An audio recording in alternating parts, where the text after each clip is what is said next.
TV, we're gonna play a little Rochambeau. Turn your head and cough. It's time for your dose of Johnny C.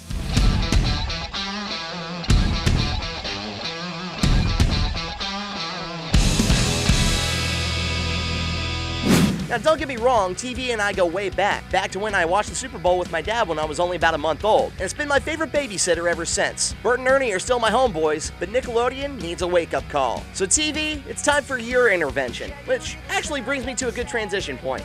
Over the last decade, people's overwhelming need to watch the train wrecks of other people's lives has fed the Audrey tune known as the popularity of reality programming. Granted, the concept of reality shows wasn't always about rich, talentless tramps who spent an average Joe's salary on a pair of Jimmy Choos. In the beginning, it was about giving regular people an opportunity to get their 15 minutes of fame when they would otherwise have none. The Real World, American Idol, Survivor, and even Big Brother paved the way for the ordinary American to get into the limelight every now and then. But even now, these programming pioneers have fallen victim to the diseases of media consulting and overproduction, with no ointment to remedy the itching and burning sensation. In the early days of my career field, my comrades would always have this saying: TV is so fake, and it's the God's honest truth. Just look at this coffee mug, it's completely empty. Everything in television is planned out and rehearsed over and over to save on time and production costs. Well, with the exception of this show. Reality programming is no different, which makes it even more disgusting. Now the real world casts complete morons who are easily influenced by the producers, and they provide enormous quantities of alcohol to further inhibit what little judgment they already have. Hence more fights and more blurry scenes of moving beds. Survivor and Big Brother are no different in their overproduction. They just throw in a few sociopaths like Russell and a few tools like Jesse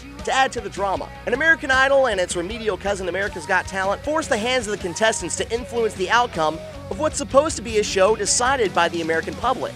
Now, Idol's not as bad as AGT, but there's no excuse for Chris Allen. And of course, how the docudrama has gone from following a drug addict's struggle with their vice to following rich, talentless hacks all day long is beyond me. But I'll tell you this much, now they're not even trying anymore. Look at the oxymoron of the scripted reality show The Hills, with emphasis on the moron part. It's more like a soap opera with even worse acting, which I didn't even think was possible. Then again, I guess it all comes down to what's marketable. Which brings me to the next atrocity of American TV, the bastardization of educational and informative channels. Now, what happened to MTV and VH1 is bad enough, and I think we've all come to terms with the fact that they've replaced music videos with mind-numbing BS. But now the Gestapo of television consultants is doing it to the few channels that's actually shaping our brains. Just look at the Weather Channel. I remember a time long ago when the Weather Channel actually did, well, the weather. It was comforting to know that when there was lightning outside, I could flip on the Weather Channel just to see if it was going away anytime soon, or if more was coming my way. But now, even when I want hurricane coverage, I have to sit through a Storm Stories marathon before I actually get something informative out of Jim Cantori. I'd be better off just driving over and talking to him in person. Heck, he's here in the Florida Panhandle enough anyway. The Weather Channel's decline is even sadder due to the fact that it's a victim of its own success. Nowadays, anyone can check the channel's website to look at their local weather instead of waiting the agonizing 9 minutes for the local on the 8s that they just missed. I'm telling you, if video killed the radio star, then the internet donkey punched TV. With the Weather Channel's ratings entering the brown abyss, they ended up getting bought out by NBC. Now they overplay their original series, sensationalize their content, and turn their AM programming into yet another morning news clone, filled with fluff pieces that are comparable to what Al Roker shed during his gastric bypass, adding to the Peacock Network's barrage of post-Friends decisions, like the bastardization of British comedies, the forced retirement and return of Jay Leno, and worst of all, Kathy Lee Gifford.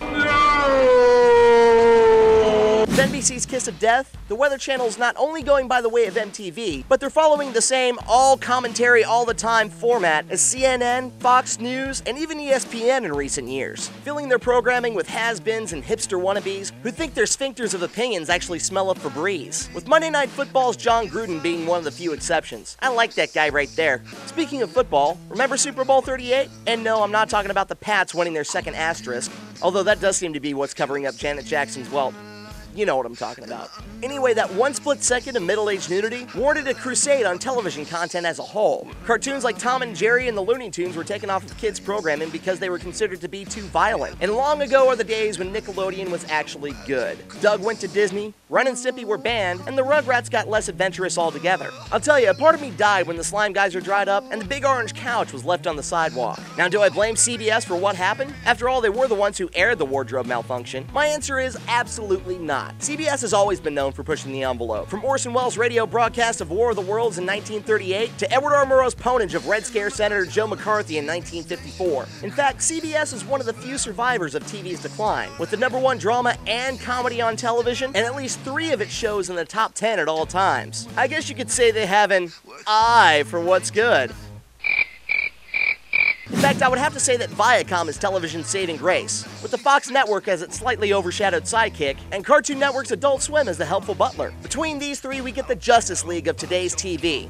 Chuck Lorre, Seth MacFarlane, Matt Stone, Trey Parker, Seth Green, and of course, Jon Stewart and Stephen Colbert. With these guys at the helm, I know that TV will stay afloat for at least a little bit longer. But the ability to put out content that can make people laugh and think at the same time seems to be a little too much for television executives to handle anymore, especially with the internet doing a lot of the work for them. In which case, I call for a writer's strike. Oh wait, that already happened. What did we get out of it again? Oh yeah, shortened seasons of the few good shows on television, and an episode of South Park that made fun of Canadians again. Good job! Side effects of Johnny C include compulsive laughter, critical thinking, and inner reflection. Johnny C is not suitable for douchebags, uber-conservatives, or people with cranial rectal inversions. If you are stupid or feel you may become stupid, stop taking Johnny C immediately and do us all a favor by getting your tubes tied. Ask anyone with common sense to see if Johnny C is right for you.